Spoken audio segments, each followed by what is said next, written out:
Good morning, everyone. We're back in studio, sort of. The big three. It is Carrie Champion, Skip Bayless, and Stephen A. Smith joins us from New York. Good morning, Stephen A. How are you? Que pasa? Oh. Que pasa? What's going on, y'all? You're still speaking San Antonian? Yes, San Antonio. Hey, they deserve it. They deserve it. Hey, it is really weird in here right now It's because so it bizarre. is deadly quiet. I know. Stephen A., I'm in trouble today. I don't have my people behind me. You don't have Skip. You are. And it is weird for you, Skip, because I am accustomed to being around the people. Oh. You are a man of the people. not. He is a true Yes, I politician. am. You guys, let's just take a moment to say that we were very happy to visit both San Antonio and Miami. We had a wonderful time. You. We're grateful for the opportunity to meet our viewers, our fans. Thank you guys for choosing us. We appreciate you. We had a good time, did we not, Carrie, Stephen A? Yes, we did. But, Carrie, I must admit to you that at some point in time today, we're going to have to talk about the outfit, the colors. I'm a little okay. thrown off. I'm a little thrown off. Oh. You know, I just need This is something. the It looks first on good. this show. I'm a little thrown off. Wait, Stephen sorry. A. takes a shot at Carrie's wardrobe? My wardrobe. We are off to the I'm just saying. races. It just threw me off, Carrie. It just threw me off. Stephen A., it's something new. It's fashionable. Carrie, for the record, It's nice. I love it. Thank you. Thank you. Yes, Thank it you, is, Skip. Carrie. Yes, it You is. know what, I'm just Stephen messing A.? with you. I'm just messing with you. I'm just messing with you. All right, gentlemen, let's begin. Our Brian Windhorst was on the show yesterday, and he said that LeBron James has to make a decision about free agency on or before June 29th. Windhorst added that he is probably one of the most powerful free agents this time around because money not really an issue or a priority for him because of his off-the-court endorsement deals, adding there isn't a team that would not fight to have him. And as the deadline approaches, there are reports that the Heat will try to add Carmelo Anthony to keep LeBron. And now Yahoo Sports reports that LeBron and his wife love Los Angeles. They didn't say he was going there, but they love LA. Who would not, right, Mr. Bayless? Stephen A. Smith, the question is for you. What should LeBron do? Well, in my opinion, he should stay in Miami, but that's assuming that Pat Riley and the Miami Heat do what they're supposed to do, which I have every confidence they will do. Pat Riley, for the most part, has lived up to his promises and has delivered on his promises to LeBron James. When LeBron James was in Cleveland, contemplating leaving the Cavaliers, to depart and take his talents to South Beach. It was Pat Riley that sat in front of him and laid down the rings and said, this is what it's all about. Here it is, what you want to do. And as a result of that, LeBron James has the first 2 championships in his NBA career and went to 4 consecutive NBA championships, not to mention captured 2 league MVP honors. And so when you look at it, there's no question that it was a successful run in South Beach. More importantly, Miami is an incredible recruiting tool. I think that people keep dismissing that. Yeah, they've got to do the job, and we understand they've got to clear the necessary cap space, whether it's Chris Bosh leaving, Dwayne Wade taking a pay cut, et cetera, LeBron James taking a pay cut.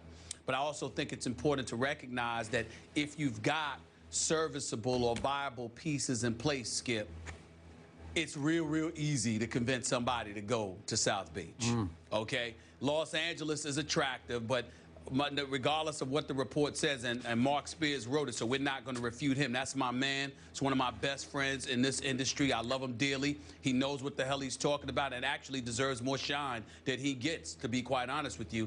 But I will tell you that on this particular issue, even though LeBron James doesn't mind L.A., he's never been enamored with that Hollywood scene. Sure, he would love to play with Chris Paul and for Doc Rivers, more so even than he would want to play alongside Kobe Bryant, having to carry that Laker torch and be one of the latest. He is a bit reticent about being seen as a mercenary, just going place to place, you know, to the highest bidder per se and whatever. So he has some sensitivities there.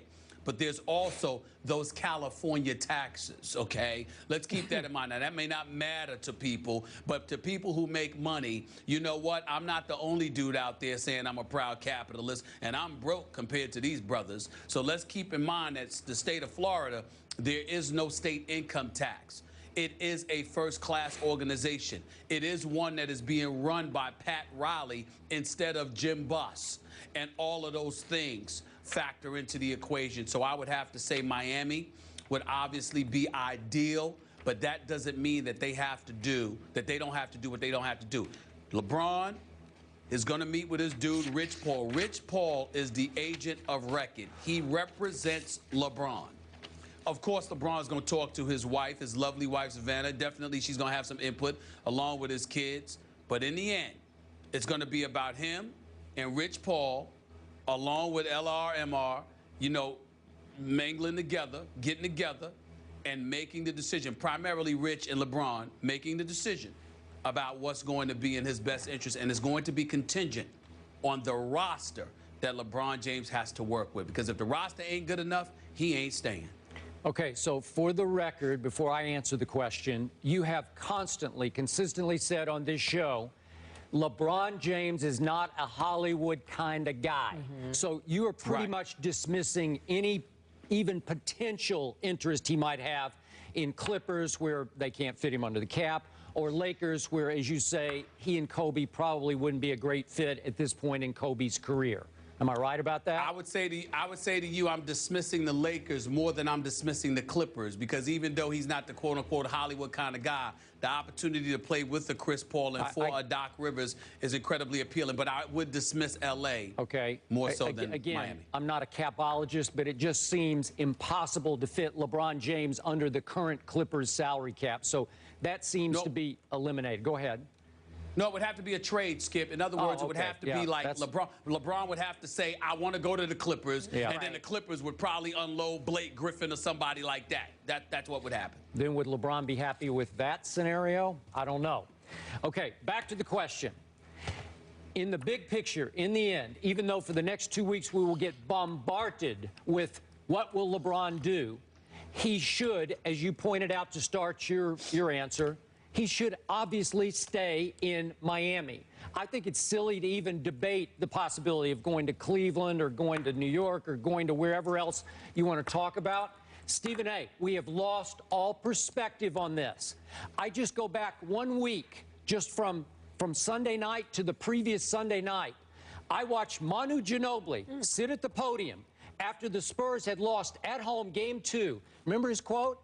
He said, "We have to play perfect basketball to beat this team because they are so much more athletic than we are." That's true. Okay, so we went from that moment to this moment, from Sunday to Sunday, when the Heat fell completely apart, and all of a sudden it's time to dismantle the Miami Heat.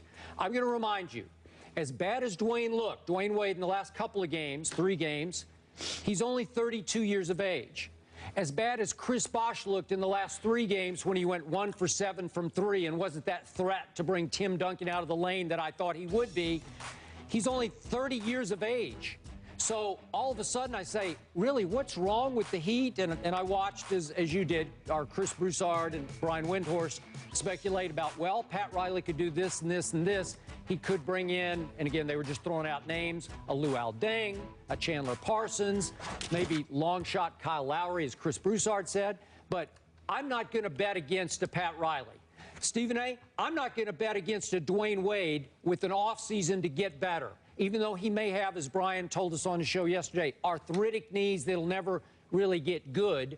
I think he'll get better. I think by far the best place for LeBron, so that he doesn't have that mercenary label of constantly looking for the more help, next superstar. Can I go here? Can I go there? Somebody help me. Somebody better. Come and help me. Come and save me. If he doesn't want that reputation, he should stay in Miami and do what we just saw the San Antonio Spurs do last offseason. Revenge. Get back to the finals. Now they have some new motivation they have not had after having gone to 4 straight finals. As Bosh said after the game on Sunday night, you know, it was a grind all year. There was nothing happy about anything. We'd win and we wouldn't be happy. Right. Okay, now you start fresh. Now you start from 0 again, and you say, can we build this thing back up to where it should be, where it was 2 and 3 years ago? And I think that's his best chance. I don't want to hear about this or that. I know they all love to be loved and they love to be sought and all that, but come on, stop it. But But let's be clear about something here. It's not about what you nor I nor anybody else wants to hear. We have to understand that what usurps that is LeBron's right to do what he wants to do without a heavy level of scrutiny, because it's not like he's going someplace where he's going to be second fiddle. He's the man that has his choosing. He may be the greatest free agent ever, and everything is in play. And if we think about this, Skip, it's almost like you and I. Let's make it relative to our industry to some degree. It's like you and I being on television. If we're just contributors or whatever the case may be, we try to fit in where we can get in. But First Take is first. We're the bomb right now. We're flowing. The show is incredibly successful. We have our pick of the litter. You're welcome. Excuse me. Well, it's just the truth. It's just the truth. Major props to you, bro, who's been holding it down for about 9 or 10 years. Take your compliments, okay? That's right. Yes, you have. My point to you is my point to you is this: when you look at it, Skip, that's like saying, well, you know what? We don't have we shouldn't want to entertain having our pick of the litter. Yes, we are proud to be at ESPN. Yes, we love working here. But at the same time, if every network under the sun came knocking on our door, you don't think we'd sit on top going like this? Life is pretty nice up here. Yes, we would, okay? So the point that I'm trying to make to you is that we can't fault a guy that's not even 30 yet in LeBron James having his pick of the litter and being in a position to choose where he wants to go and who he wants to play for because he's earned it. Now, if he hadn't won a title and he hadn't won league MVP honors and there was a resume rife with underachievement and disappointment and nothing else, then you would have a point.